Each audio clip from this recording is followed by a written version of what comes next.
The San Antonio Spurs are better than their record would indicate. I don't ever slow up, no I don't take I got no love for the fakeness. If you wanna play tough and wanna hate this, I'll always show up and make a statement. What is up, San Antonio Spurs fans? Welcome to TSR Sports. And yes, I do feel the Spurs team is better than the record would indicate. They've dealt with a ton of injuries this year, a constantly changing starting lineup. I don't think they're as bad as being one of the last place teams in the entire league. I don't think we're a playoff team. We will be a lottery team, but they're a little better, and I think they'll compete more throughout the season as long as their players stay healthy. Anyway, I'm going to get to my version of recap report card while I'm doing so. Drop a comment down below. What'd you like about last week? What you didn't like? Hit that thumbs up like Sport of Spurs fan and subscribe for more Spurs content. Let's get into it. It's time for the good, the bad, and the ugly. Spurs went 1-2. They beat the Cleveland Cavaliers just barely. Had a rough game against the Blazers, then had a game against the Heat that was in Mexico. Right now, the Spurs are 9-20, tied for fourth. Well, really last place in the Western Conference, and right now they would have the fourth pick in the draft if the draft was today and the order was based on record. One special ugly comment I'd like to throw out there, my friends, is the game with the Heat yesterday. I did see it.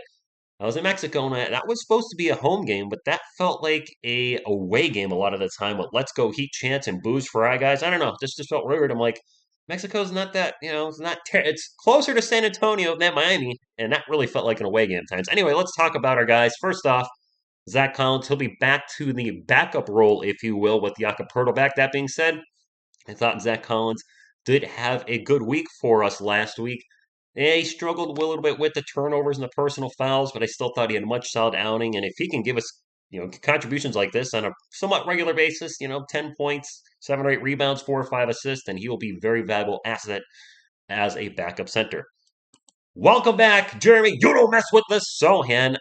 This is the rare good ugly week for a player on my report cards. Reason of being giving him a good ugly is good things with Jeremy Sohan. I think he has a very high basketball IQ, very solid defender, and he's starting to do well running the point guard, making some nifty passes. So I like those aspects of his game, seeing the development there.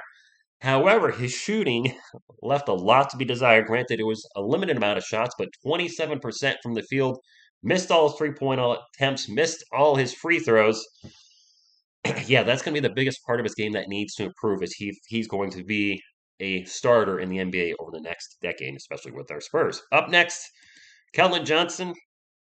I thought this was a hybrid week as well. Keldon, I thought, had a good and bad week. He led the team in scoring, which he has most weeks at 22.7 points per game. That being said, I do feel at times Keldon is maybe forcing some shots, which is leading to his lower field goal percentage.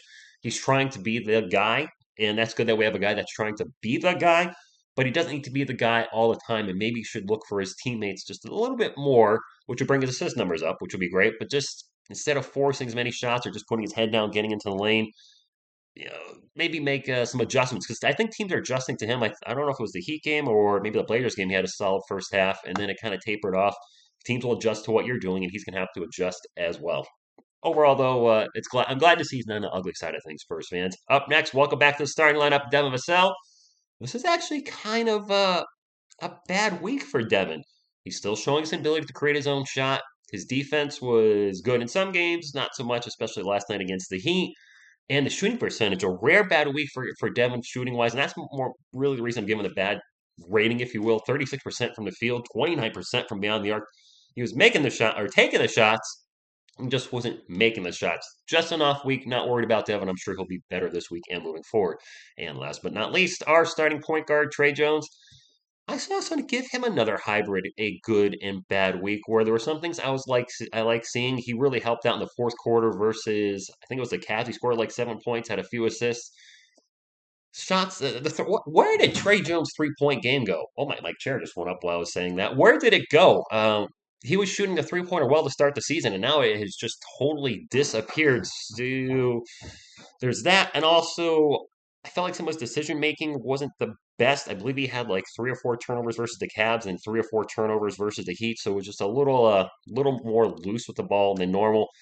So you look at this rating that I just gave what all our starters for the week Spurs fans. There was a lot of bads in there, and still the Spurs found a way to win a game and be competitive in another. That's why I think this team is better than the record indicates. When our guys are all playing well, which hasn't happened a lot this year, but when they're all playing well, they can win some games and surprise some teams. Let's talk about the bench. Doug McDermott, they had a good week, shooting fairly well. He's great with moving without the ball. He has a lightning fast release. I love seeing that. He doesn't play any defense. That's not why he brought him here. No defense. He actually got, I think, kind of attacked last night against the Heat. It is what it is. He's here to score. Josh Richardson didn't play last night. Hopefully he's not hurt because he was fantastic last week. 25 minutes, our leading scorer off the bench at 17.5 points per game. It was shooting just at a high clip. So Josh Richardson was very good for us. Hopefully he's not going to be out for a lengthy period of time because he is one of our best, if not best, players off the bench. KBD, good week, solid. Scoring, doing the little KBD things that he does off the bench is a great role player and a solid asset.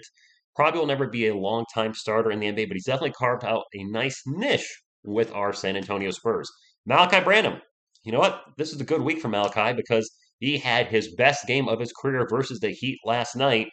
And I didn't realize the Spurs fans, he's pulling double duty right now. They showed some highlights of him in the G League game the other night, and then he played last night. So I think he's bouncing back and forth, and I must have missed this. He's playing with Austin, then San Antonio, Austin, and San Antonio. So he's got a lot of repetitions, but he looked really good last night. And I hope that carries over throughout the rest of the season because we brought him in to be a scorer. His defense is improving, has looked fairly comfortable running the point at times. So I like that we're at least seeing Malachi progress. And that's my one goal for this season, Spurs fans. Be competitive, have our guys, show improvement, and wherever we wind up in the draft, then so be it. And finally, Charles Bassey Mania, 3 games, 14 minutes, but his minute average went down as he is going to lose minutes with Jakob Poeltl being back. Overall, though, I thought it was a good week from Charles Bassey. The guy's just a rebounding machine. Speaking of Jakob Poeltl, back last night, definitely showed some rust and also winded as a lot of our guys and the players on the Heat were playing in Mexico. Just the altitude was killing both teams. They were totally gassed. That being said, Jakob Poeltl, welcome back, and had a huge thunder dunk of justice last night, so that was nice to see. Romeo Langford only played 1 game last week, didn't show us much offensively, did play some very solid defense. Unfortunately, missed 2 games, and he is hurt again. That has been the biggest issue with Romeo Langford pretty much through his NBA career, is he can't stay healthy. I want to say he was hurt in college, too. He was a 5-star recruit out of high school and was hurt in college. I don't remember, but just I hope this is not lengthy. After Romeo, we got Isaiah Roby. He is the one player I look at on the Spurs roster, and I just don't know where he fits. And I don't think the San Antonio Spurs know where he fits. He played 3 games last week, and these are his minutes per game, Spurs fans: 14, 8, 3. His minutes are all over the place, and his play is inconsistent to say the least. And I just don't know where he fits long term with the Spurs roster. Maybe he doesn't at all. It's going to be hard to carve out a role with a team though when your minutes are just like a darn roller coaster. Should be of noted, though, Keita Bates-Diop, that's been his career with the Spurs. 5 minutes here, no play there. Hey, you're starting tomorrow, and he's done fairly well as a role player, whereas Isaiah Roby just hasn't found that ability to do that with the Spurs as of yet. Gorgie Zhang, he played 1 game, 24 minutes, dropped a line of 5.83. He's there just for depth and probably won't be on the team next season.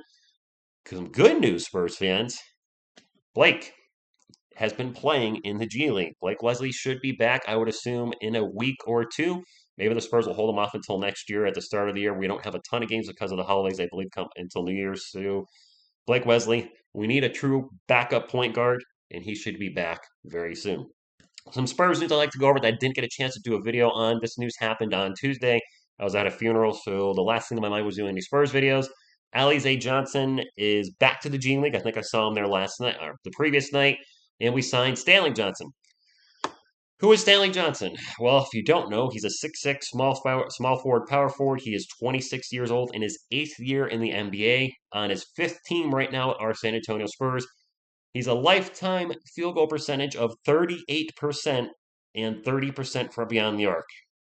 I don't know if this dude is a defensive wizard because offensively he stinks, but I wish him well, and hopefully any shooting troubles he had in his career previously are corrected with our San Antonio Spurs. Let's get into my runner-up Spur of the week.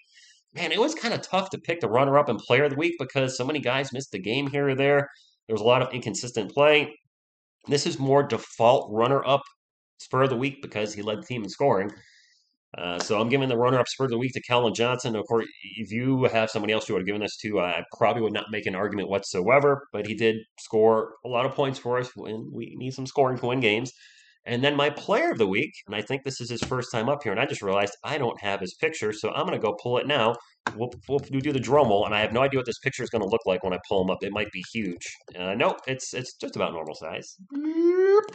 Josh Richardson, congratulations for the first time on here. You are, well, maybe not the first time, but the first time I believe the season.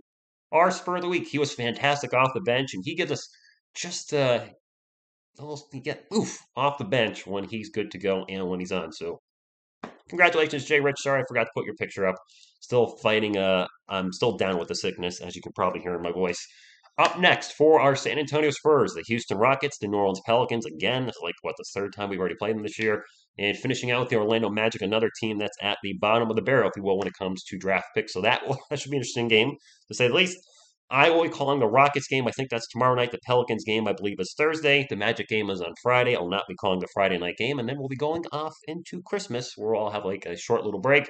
For those of you that have been watching the new TSR short series, TSR Jams, I appreciate you checking those out. That's been a lot of fun to do, and that's where we really want to try to do some different content. Yes, it's their little highlight videos, some classic moments in the NBA, but I enjoy doing it, and maybe it'll help grow the channel, and most importantly, hopefully you are enjoying it as well.